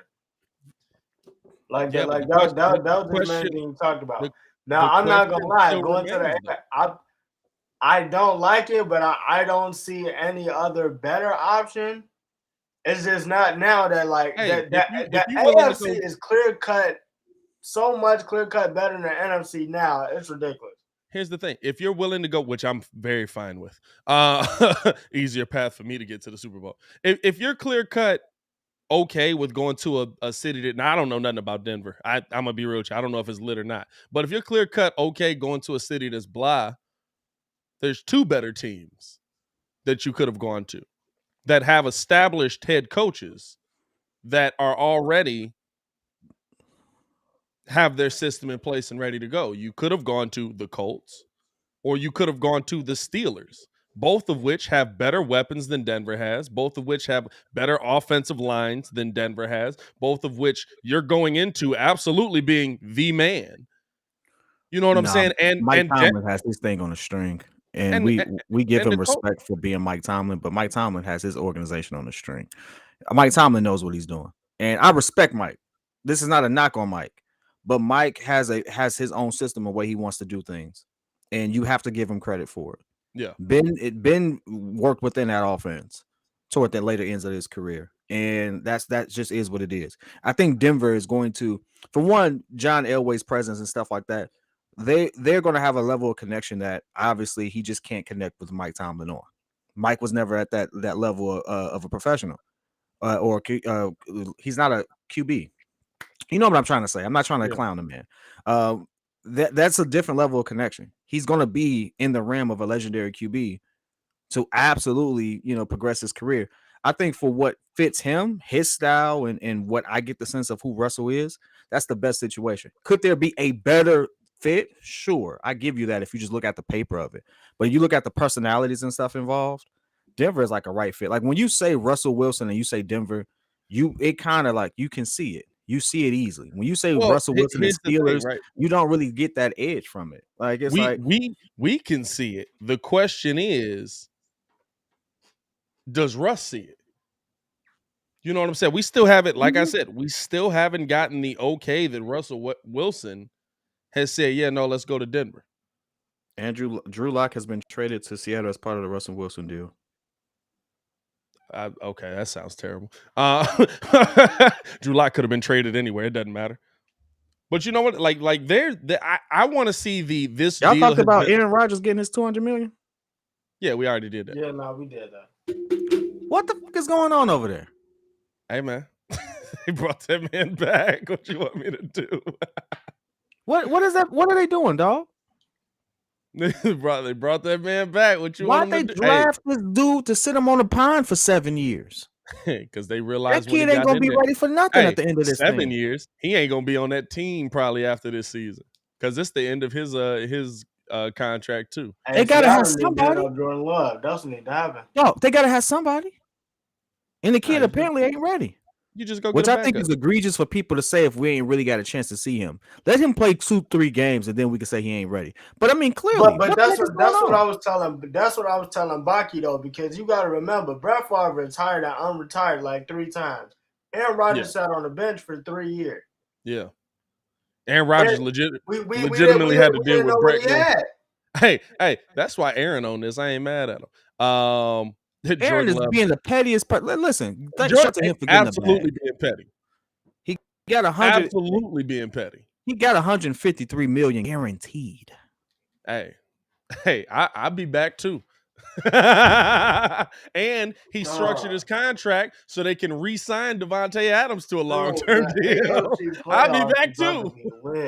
Shout out to Baki for making that call though. He did say that he thought he was gonna stay. Oh man, appreciate y'all for showing love, tuning in and rocking with us, man. It's gonna be. Are we really about to drop off right now? Yeah, bro, it's about to be 2 hours. You did this last time. It was a 10-minute over. I mean, breaking news just dropped 10 minutes ago. Man. Appreciate y'all for showing love as always, man. A lot of news breaking at the very end. A lot of news breaking at the very end. They try to make it seem like I'm the crazy one. It's breaking news. The people want to hear it. It gets the people going. What are we talking about here? As always, it's your boy Pat the Designer, joined by the man formerly known as Ringo J. Stefan the Dine, and of course, pettiest man alive, Mr. P Kid. Y'all stay safe out there, man.